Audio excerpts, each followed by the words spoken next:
Good morning, guys. Hope you're doing well. Nice day here in Texas. Beautiful morning. Just enjoying it. I'm gonna work out in a minute. I ate some breakfast. I started eating before I work out. I wait about 30 minutes and then I work out. I feel a lot better. Um, anyway, I just wanted to talk about detachment for a minute. It's important that we understand that we have the right to detach from things. We don't have to be reactive. It's not our natural state. And what the the controllers do, system controllers, the mainstream media, all this institutions, they want us to be reactive. So when they impose their stuff on us, our reaction will just be compliance. But we can also detach from it too. We can step back and we can just detach. And I'm talking more on a personal level, just about. I had this is one of the things in heartfulness, when I started doing heartfulness, one of the big things that changed my perspective is I had the thought one day that I have the choice. I can make a choice, and a choice to react or not. That's a big deal. I mean, it's the thing about it's been interesting for me with my doing Sahaj Marg and doing the heartfulness is all the things that have been really like big shifts in my consciousness, they happen so naturally that it almost seemed like it was no big deal at the time. Like you'll have a thought or you'll have this thing come to you, um, but it's very subtle. It's very it's not, doesn't dominate your mind. It doesn't um, hit you over the head. It just is a subtle thing, but it's just pure. It's pure truth. Like you know when you hear it, you're hearing you're getting like some really high level information. And that's just part of becoming more sensitive, I think, to the process, to consciousness. Commerce talks about your mind, expanding into the subconscious level. So basically you're becoming more and more conscious in the subconscious. I mean, that's kind of just how the process works, this expansion of mind. And and the thinning of the ego, the thinning of that veil, that ego veil that, keeps things, locked down and separate, and keeps our emotions all plugged up, and um, keeps our emotional energy uh, in a state of being drained because we're in a constantly reactive state. And the system controllers mirror what they want us to do. So they put out, entertainment, the media, they're all very reactive, right? I mean, there's not any, um, even these institutions that are supposed to be objective and scientific and all that. I mean, we've realized in this last 6 months just how fickle they are. It's not science-based decisions. They're knee jerk. It's about getting compliance. It's about getting control. And I learned something from doing jujitsu. People who are high level jujitsu they're not reactive. Okay, so they wait for an opportunity. They sit back. It's almost like a hunter. When a hunter it climbs up into the a tree blind or whatever, they climb up in the tree and they're just sitting up there waiting, just aware, just watching the forest, watching for movement, watching for the game to come through, waiting for the opportunity. They get the perfect shot. Um, they line everything up. It's very much a detached kind of thing, but that's kind of how we have to be. And we have to make choices where we want to send our energy out, where we want to send our emotional energy out, right? We could think about, once we become, masters of that, I mean, anything is possible. I mean, you can, you know, create worlds, and that's really kind of where we're headed.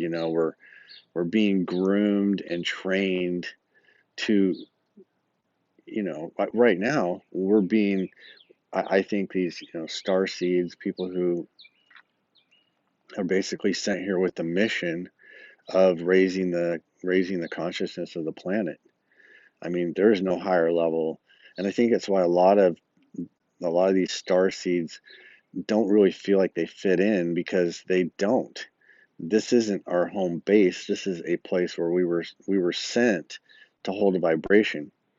We were sent to hold that light down, pull light down to this level. It's like building a foundation. It's like putting in the flooring. It it just doesn't seem natural to us. It doesn't seem right, because the world is constantly telling us, trying to value us based on external things, right? How much we make, how much we accomplish, how many things I got done today. But really, what if our purpose wasn't to do, have, and consume, but what if our purpose was to hold light, hold God, hold this, whatever you want to call it, consciousness, to hold consciousness at a higher frequency, um, bringing down the light. We're bringing down this light of consciousness and holding it. This is where we're at. This is, um, we have to approach where we send our emotions, like we would, like where would we send an arrow? Where would we send a bullet? You know, um, there's a saying. I'm a big Second Amendment person, and I conceal carry, and I'm a big believer in self-defense, and I think that guns are the great equalizer. And um, there's a saying that every bullet has a lawyer attached to it. And think about your emotions the same way. What if every emotion had a bullet, or what if every emotion was like a bullet? You wouldn't just start, you know, shooting your gun in all kinds of different directions. But that's exactly what we do emotionally. We get in these emotional fits, and this energy is just pouring out. We're just hemorrhaging, it's like an artery just squirting all over the place. We're squirting these emotions all over. Well, we have a choice. We don't have to do that. See, I always thought we did. I always thought I did. I thought I had to, you know, jump up and defend myself, and and rant and rave and yell, and because that's the way I was raised. I mean, that's the environment I was raised in. I thought that's how you dealt with problems, you know, and it's such a freeing thing when you realize, you know what, I don't have to react to that. I don't have to be right. I don't have to be.